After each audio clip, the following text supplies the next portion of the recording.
ಭಾರತ ಸರ್ಕಾರದಲ್ಲಿ ಮೂರನೇ ಬಾರಿ ಅಧಿಕಾರದಲ್ಲಿರುವ ನರೇಂದ್ರ ಮೋದಿ ಅವರ 7ನೇಯ ಬಜೆಟ್ ರಾದರ್ ಅವರ ಸರ್ಕಾರದ ಏಳನೆಯ ಬಜೆಟ್ ಮಂಡನೆಯಾಗಲಿಕ್ಕೆ ಇನ್ನು ಕೆಲವೇ ಕ್ಷಣಗಳಿವೆ.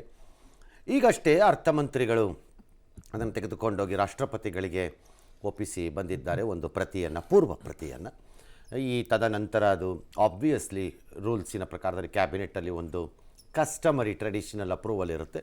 ಅದಾದ ನಂತರ ಈಗ ಅವರು ಮೂವ್ ಆಗಬೇಕು, ಸದನಕ್ಕೆ ಬಂದು ಅಲ್ಲಿ ಮಂಡನೆಯನ್ನು ಮಾಡ್ತಾರೆ. ಆಲ್ ರೈಟ್, ಎಸ್ ರುದ್ರಮೂರ್ತಿ ಅವ್ರಿಗೆ ಕೇಳಬೇಕಾಗಿತ್ತು ಪ್ರೊಫೆಸರ್ ವಿಷ್ಣು ರುದ್ರಮೂರ್ತಿ. ಅಲ್ಲ, ಈಗ ಪೆಟ್ರೋಲ್ ವಿಚಾರದಲ್ಲಿ ಬ್ಯಾರೆಲ್ ರೇಟು $80 ಬಂದಿದೆ ಅಂತ ಹೇಳ್ತಾ ಇದ್ದಾರೆ. ಸೊ ಹಾಗಿದ್ದಾಗ ನಮ್ಗೆ ನಾರ್ಮಲಿ ನಮ್ಮ ಮಧ್ಯಮ ವರ್ಗದಲ್ಲೂ ಸಾಮಾನ್ಯರಿಗೆ ನಮಗೇನು ಅನ್ಸುತ್ತೆ ಅಂತಂದರೆ ಬ್ಯಾರೆಲ್ ರೇಟ್ ಕಡಿಮೆ ಆಗ್ತಾ ಇದ್ದಾಗ ನಮ್ಗೆ ಯಾಕೆ ರೇಟ್ ಜಾಸ್ತಿ ಆಗೋದಿಲ್ಲ? ಓನ್ಲಿ ರೇಟ್ ಜಾಸ್ತಿ ಆದಾಗ ಮಾತ್ರ ಇಲ್ಲಿ ರೈಸ್ ತೋರಿಸುತ್ತೆ ಅಲ್ಲ, ಪ್ರೈಸ್ ಆಗಲ್ಲ ಅಂತ ಹೇಳಿ. Which is true. ಆ ಪ್ರಶ್ನೆ ತಪ್ಪು ಅಂತ ನಾವು ಯಾರು ಹೇಳಲಿಕ್ಕೆ ಬರಲ್ಲ. ಆದರೆ ಭಾಳ ಸರಿ ಜಾಸ್ತಿ ಆದಾಗಲೂ for various political reasons or otherwise ರೀಸನ್ಸ್ಗೆ ಸಬ್ಸಿಡಿನ ಆಯಿಲ್ ಕಂಪನಿಗಳಿಗೆ ಜಾಸ್ತಿ ಮಾಡಿ ಹಳೆ ರೇಟಲ್ಲೇ ಕೊಡ್ತಿರ್ತಾರೆ.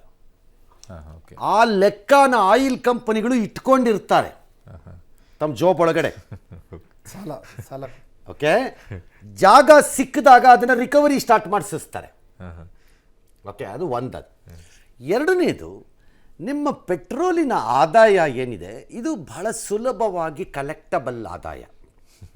ಓಕೆ, ಪೆಟ್ರೋಲಿನ ಆದಾಯ ಟ್ಯಾಕ್ಸ್ ರೂಪದಲ್ಲಿ ಏನು ಬರುತ್ತೆ ಅದನ್ನು ಕಲೆಕ್ಟ್ ಮಾಡೋಕ್ಕೆ ನಾವು ತುಂಬ ದುಡ್ಡು ಖರ್ಚು ಮಾಡಲ್ಲ. ಎನಿ ಟ್ಯಾಕ್ಸ್ ರಿಜೀಮಲ್ಲಿ ಫಸ್ಟ್ ಕ್ವಶನ್ ಕೇಳೋದು ಎಷ್ಟು ಟ್ಯಾಕ್ಸನ್ನು ಹಾಕ್ತಾ ಇದೆಯಾ ಅಂತಲ್ಲ, ಆ ಟ್ಯಾಕ್ಸನ್ನು ಕಲೆಕ್ಟ್ ಮಾಡೋಕ್ಕಾಗುತ್ತಾ ಇರೋ ವೆಚ್ಚ ಏನು ಫಸ್ಟ್ ಹೇಳು ಅಂತ ಕೇಳ್ತಾರೆ.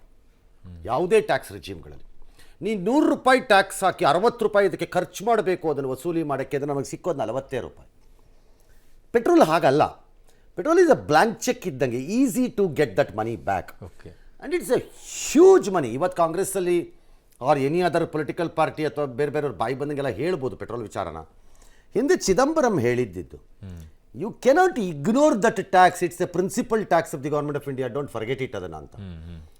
ಹಾಗಾಗಿ ನನ್ನ ಪ್ರಕಾರ ಅದು ಅಲ್ಲೇ ಇರುತ್ತೆ ₹100. ಅಲ್ಲ, ಯಾಕೆ ಕುತೂಹಲದ ಅಂದ್ರೆ ನಮ್ಗೆ ಪ್ರಶ್ನೆ ಬರುತ್ತೆ ಅಂದ್ರೆ ಸರ್, ಇಂಟರ್ನ್ಯಾಷನಲ್ ಮಾರ್ಕೆಟ್ ಮೇಲೆ ಅದು ಈಗ ಡಿಪೆಂಡ್ ಆಗ್ಬಿಟ್ಟಿದೆ, ನಮ್ಮ ಕೈಯಲ್ಲಿ ಏನೂ ಇಲ್ಲ ಅಂತ ಹೇಳ್ತಾರೆ. ಈಗ ಆಯಿಲ್ ಪ್ರೈಸ್ಗಳೆಲ್ಲ ಇಲ್ಲ ಹೇಳ್ತಾರೆ ಅಲ್ಲ ಹಂಗೆ ಇರೋದು ಸರ್, ಅಲ್ಲಿಗೆ ಹಾಕಿಟ್ಬಿಟ್ಟಿದ್ದಾರೆ. ಸೊ ಹಾಗಿದ್ದಾಗ ಡಾಲರ್ ಪ್ರೈಸ್ ಕಡಿಮೆ ಆದಾಗ ಆಟೋಮೆಟಿಕ್ಲಿ ಬ್ಯಾರೆಲ್ ಮೇಲೆ ಅದು ಆಟೋಮೆಟಿಕ್ಲಿ ಡೌನ್ ಆಗಬೇಕಲ್ಲ sir? Again I am sorry, quick ಆಗಿ ಇವತ್ತು ಟೈಮ್ ಇಲ್ಲ, ಇನ್ನೊಂದಿನ ಕ್ಲಾಸ್ ತಗೋಬೋದು ಇದು.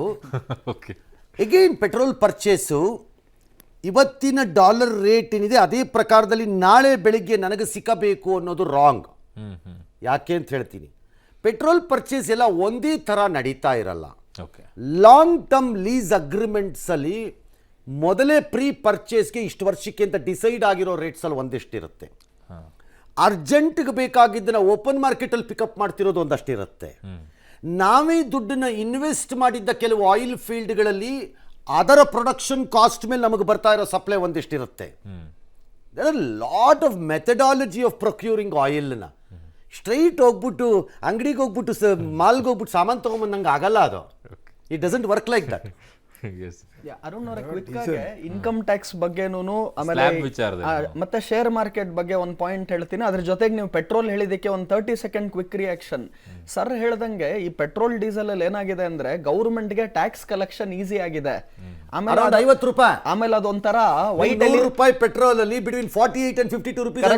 ನೀವೇನ ತೆರಿಗೆ ಎಲ್ಲ ಝೀರೋ ಮಾಡ್ಬಿಟ್ರೆ ಸ್ಟೇಟು ಮತ್ತೆ ಸೆಂಟ್ರಲ್ ತೆರಿಗೆ ಎರಡನ್ನೂ ಕೂಡ ₹50 ನಿಮಗೆ ಲೀಟರ್ ಸಿಗ್ಬೇಕು ಪೆಟ್ರೋಲ್ ಡೀಸೆಲ್.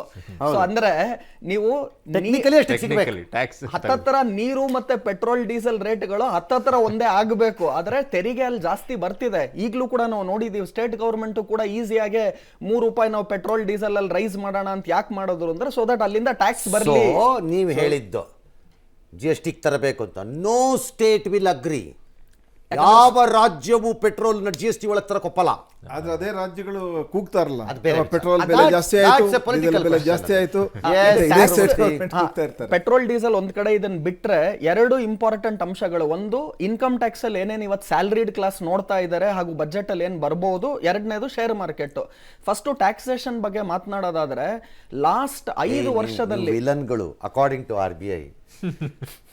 RBI ಪ್ರಕಾರ ನಂದಲ್ಲ, RBI ಪ್ರಕಾರ, ರಿಸರ್ವ್ ಬ್ಯಾಂಕ್ ಆಫ್ ಇಂಡಿಯಾ ಪ್ರಕಾರ, ಜನ ತಮ್ಮ ಡೆಪಾಸಿಟ್ಸ್ನೆಲ್ಲ ಬ್ಯಾಂಕಿಂದ ಹೊರಗೆ ತೆಗೆದು ಶೇರ್ ಮಾರ್ಕೆಟ್ಗೆ ಆಗ್ತಿದೆ. ಶೇರ್ ಮಾರ್ಕೆಟ್ಗೆ ಹಾಕ್ತಿದ್ದಾರೆ ಅಂತ ಜನ.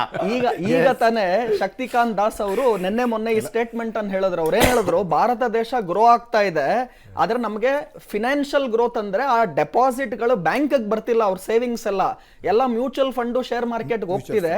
ಹಾಗಾಗಿ ಡೆಪಾಸಿಟ್ ತೆಗಿತಿದ್ದಾರೆ. ಸೊ ಹಾಗಾಗಿ ಬ್ಯಾಂಕ್ಗಳು ಹುಷಾರಾಗಿರಿ, ಡೆಪಾಸಿಟ್ಸ್ ಜಾಸ್ತಿ ಬರೋದ್ ಕಡೆ ಗಮನ ಕೊಡಿ, ದುಡ್ಡೆಲ್ಲ ಸೇವಿಂಗ್ಸ್ ಎಲ್ಲ ಸಾಮಾನ್ಯ ಜನರದ್ದು ಇವತ್ತು ಶೇರ್ ಮಾರ್ಕೆಟ್ ಮ್ಯೂಚುವಲ್ ಫಂಡ್ ಹೋಗ್ತಿದೆ.